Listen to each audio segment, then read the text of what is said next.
Assalamu alaikum. Alors, moi, le Mouchenger, donc cette fois-ci, je suis revenu, mais je m'adresse cette fois-ci à ceux qui s'intéressent à la création du motion design, c'est-à-dire motion.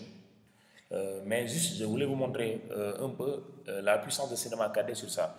Parce qu'avec Cinema 4D, vous avez la possibilité de créer des designs, de faire des motion, des animations. Même il y a certains trucs qu'on fait sur After Effects qu'on peut bien faire dans Cinema 4D.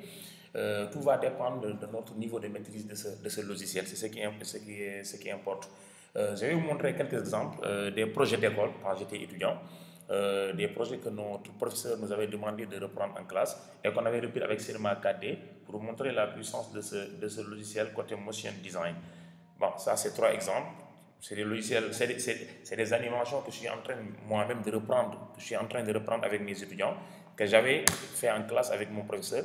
Et ça, c'est fait avec Cinema 4D et c'est la partie motion design. Cela veut dire que pour ceux qui ne sont pas intéressés par la création de dessins animés, Cinema 4D aussi propose d'autres choses. Hein.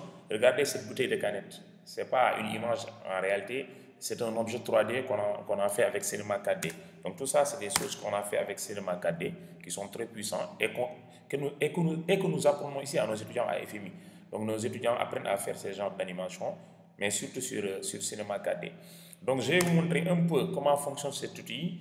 Bon, je vais un peu le tousser hein, pour vous montrer un exemple tout direct comment il fonctionne.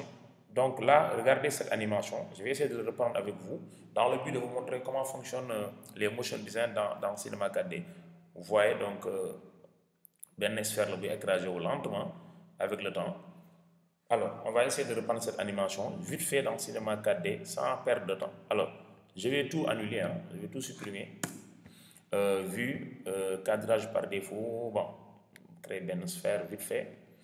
Alors, pour me colorer, c'est-à-dire pour changer sa couleur, le mettre en mode multicolore, je viens sur MoGraph. Alors, notez que l'outil de motion, de création de motion design de Cinema 4D, c'est le MoGraph. Vous voyez, bon, il n'y a pas trop d'éléments, mais je vous dis, si vous le maîtrisez, il y a des choses extraordinaires que vous pouvez faire avec cet outil MoGraph. Alors, nous allons prendre par défaut une fracture, je prends ma sphère, je la mets dedans, hop, la couleur change de manière automatique. Alors maintenant, après ça, qu'est-ce qu'on va faire? Je viens sur fraction, il y a de petits réglages à faire. Source, bon, ici je sélectionne là, et là je vais essayer d'augmenter le nombre de points, vite fait, donc j'augmente le nombre de points. Donc je l'augmente, c'est bon. Donc c'est fait, j'augmente le nombre de points. Je viens sur type de répartition, on prend exponentielle. Ici pour X, je désactive, j'active Y. Pourquoi? Parce que l'animation, je vais animer ça par rapport à la hauteur, donc X sur X. Donc je pense que pour ça, c'est ça que je devais faire ici comme réglage. Maintenant, je vais continuer. Alors, je viens ici. Alors, je viens sur mon graphe, effecteur, je prends l'effecteur simple. Tac. Alors, non, pas simple, je me suis trompé. Alors, je prends le mot graphe, effecteur mixage d'abord.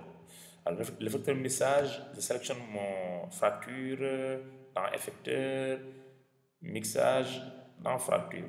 Le tour est joué, c'est bon. Je sélectionne mixage. Ici, il n'y a rien à faire de particulier. Hein. On laisse comme ça. Il n'y a rien à faire. Alors, je viens ici toujours sur mon graphe. Effecteur, je prends effecteur simple. Simple, il est là, le tour est joué. Alors là, maintenant, je vais un peu réduire pour vous montrer. Alors, dans effecteur simple, je vais essayer de cocher ici échelle, cocher échelle uniforme. Et ici sur échelle, regardez quand je touche. Déjà, j'aurai une petite animation. Regardez sur mon sphère. Donc, le sphère, regardez. Donc, j'ai commencé à l'écraser lentement. Donc, c'est un peu ça. Regardez quand je fais l'inverse, il sort. Alors, donc ça, c'est la partie motion design de Cinema 4D. Alors, je vais essayer de mettre ici la valeur moins 1, vite fait. Donc, moins 1, moins 0, moins 1, je retourne, moins 1, moins 1. Ok, hop, moins 1. Bon, ce serait plus simple de le taper, hein, mais on peut le alors maintenant, bon, là, on a fini avec. Je pense que pour ça, c'était ça les réglages à faire. Alors maintenant, on va continuer. Donc, bon, téléphone. Bon. Donc, on vient sur maintenant, on va désélectionner, on va même tester ici, j'avais oublié, on va tester ici sur Y pour voir ce que cela va donner, parce que je veux revenir ici, alors il est revenu, je joue sur Y pour voir ce que cela donne, parce que quand je touche Y, il doit monter, donc tout est bon. Alors ici, je le remets à -1, est-ce que je du retour, alors là j'augmente -3, je reviens sur -1, -1, -1, -1, -1, -1, c'est bon. Ok, -1. Waouh. -1, c'est bon. Ok. Maintenant, je désélectionne. Je vais même masquer, désactiver pour le moment l'effecteur simple pour qu'il réapparaisse. Mot graphe, effecteur, je prends lequel? Hassan Boub, il faut m'aider, hein, j'ai oublié ce que je dois faire. Oui, randomisation. Alors, randomisation, je le prends. Alors, randomisation, bon, je viens sur mixage, effecteur, randomisation, je le place en bas de simple, comme ça. Ok, regardez ce qu'il fait. Alors, randomisation nous aide seulement à faire les rotations. Rotation, paramètres, transformation. Donc, quand je pose rotation, regardez bien ce qu'il me permet de faire. Il me permet de faire tourner mes objets. Regardez, ils sont en train de tourner. C'est ça qu'il fait. Là, on continue toujours autour effecteur. C'est dans le but de réussir l'animation que je vous avais montré au début. Alors, oui, qu'est-ce que je prends? Adaptation. Oui, il est là. Effecteur, adaptation, je le prends. Mixage, effecteur, adaptation, je le prends. Je le mets au premier plan ici. Tac, c'est bon. Regardez, tout disparaît. Ce qui est magnifique déjà, c'est une animation. Pourquoi? Regardez, dans adaptation, au niveau du rayon, quand je baisse sa valeur, regardez, il revient. Donc ça même, c'est déjà magnifique comme une animation. Donc, regardez, c'est ça. Maintenant, nous allons laisser ici 0. Je vais réactiver effecteur simple. Je viens sur mixage, atténuation, forme, je dis linéaire. Linéaire, il se place comme ça. Je ne veux pas ça. Moi, je veux -Y. -Y, c'est ça que j'avais fait la fois passée sur l'animation que je vous avais montré. Aïcha, alors -Y, nous sommes là. Je vais essayer de déplacer un peu pour voir ce que cela va donner. Je prends mon outil, je déplace. Vous voyez, j'ai réussi à faire l'animation que je vous ai montré au début. Donc, il remonte. Donc, regardez. Donc, maintenant, je vais essayer de l'animer comme ça. Donc, je le place ici au départ. Alors, coordonnées.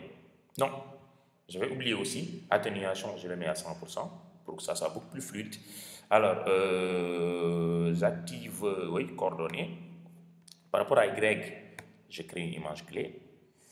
Bon, nous sommes à 200. Maintenant, si vous n'avez pas ici 200, parce que par défaut ici vous avez 90. Maintenant, si vous ne voyez pas ici 200, il faut le saisir, hein, il faut taper 200 pour augmenter la durée de vie de votre animation. Ça, vous le savez déjà, vous êtes des professionnels dans After Effects et Premiere Pro, d'autres dans Flash. Donc, je descends jusqu'à la fin.